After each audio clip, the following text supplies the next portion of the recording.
Hello. Today I'll be explaining how to win against Vladimir Putin for Ukrainian President Volodymyr Zelensky. So I've talked about before about the existence of God and how he's against sin and why he's the God of the Bible. And so I will go and talk about the Bible um, starting right now. And this is how the Ukrainians can win against Vladimir Putin war against Ukraine. So starting off, stop continuing in sin, confess all your sins, believe that God is the I am, the one who sent Jesus Christ. That's God. I've talked about this before, many times before, about the proof of God's existence. And we'll look at that later about the proof of God's existence and why he's against sin with facts.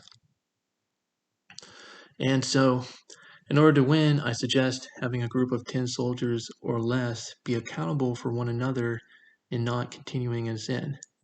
So when you do go into battle, while doing the above, you should decisively win in battle as long as you don't continue in sin. So you will win against the Russians who are invading Ukraine.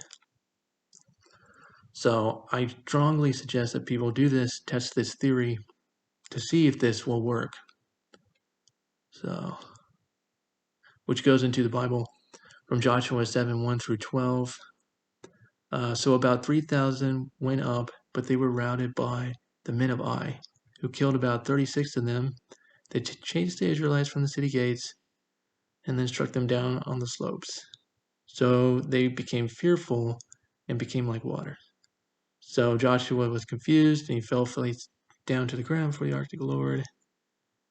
And he asked, "Alas, sovereign Lord, why did you ever bring this people across the Jordan to deliver us into the hands of the Amorites to destroy us?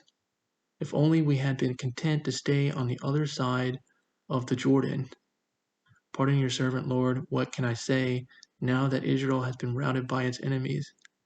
The Canaanites and the other people of the country will hear about this, and they will surround us and wipe out our name from the earth. What then will you do for your own great name?" So the Lord said to Joshua, the I am, "Stand up, what are you doing down on your face? Israel has sinned. They have violated my covenant, which I have commanded them to keep. They have taken some of the devoted things. They have stolen. They have lied. They have put them with their own possessions. That is why the Israelites cannot stand against their enemies. They turn their backs and run because they have been made liable to destruction.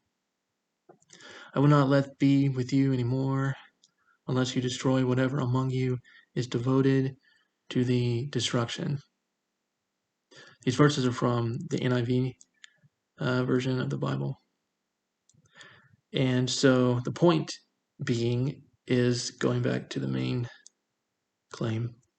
So have a group of 10 soldiers or less be accountable for one another and not continuing in sin. God will not be with you if one of your men continues in sin or do not confess all their sins. You have to confess all your sins and be accountable for one another before you go into battle against the Russians. If you do this, God will be with you, fulfilling the requirements above. Fulfilling this, God is the I am, the one who sent Jesus Christ. That is because of Exodus 3:14, I am, and also his name is in 1,000 pages of the Bible as well, covered by the word capital L, capital O, capital R, capital D, Lord, in all caps. That is because it's easier to read. That's why the translators did that. And the Jews did not want to say his name. So his name is the Tetragrammaton YHWH, but they've lost the pronunciation, but it's in the form of to be. What is the first person form of to be? It's I am from Exodus 3:14. So that is God's name. I am the one who sent Jesus Christ.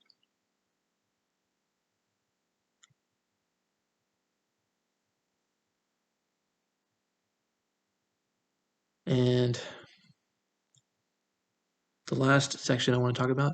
So Joshua marched up from Gilgal with his entire army, including all the best fighting men. The Lord said to Joshua, "Do not be afraid of them. I have given them into your hand. Not one of them will be able to withstand you." After an all-night march from Gilgal, Joshua took them by surprise. The Lord threw them into confusion before Israel. So Joshua and the Israelites defeated them completely at Gibeon. Israel pursued them along the roads and cut them down. As they fled before Israel on the road down from Beth Horon to Azekah, the Lord hurled large hailstones down on them, and more of them died from the hail than were killed by the swords of the Israelites. So the point is, you can pray to God to help you in the battles to come. The Ukrainians are already doing this. They are praying to God, the God of the Bible, from cover to cover, to help them in battle, to save them from the Russians. And God has responded back. In the news, they're talking about this. He has responded back by sending lightning strikes against the Russian convoy and destroying them in the process. So God responded back through prayer by one of the Ukrainians in Ukraine. So that's how God responds back. You can also pray to God to help you before your battle. And this is how he responds back.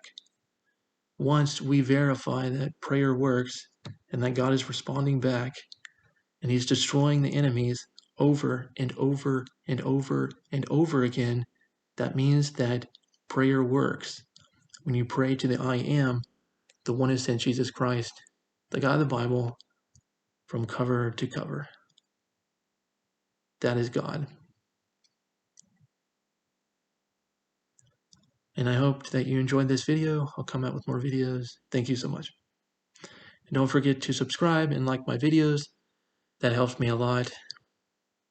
And Volodymyr Zelensky, I hope that you see at least one of my videos.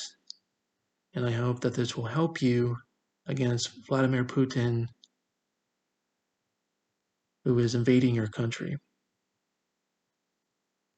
Thank you.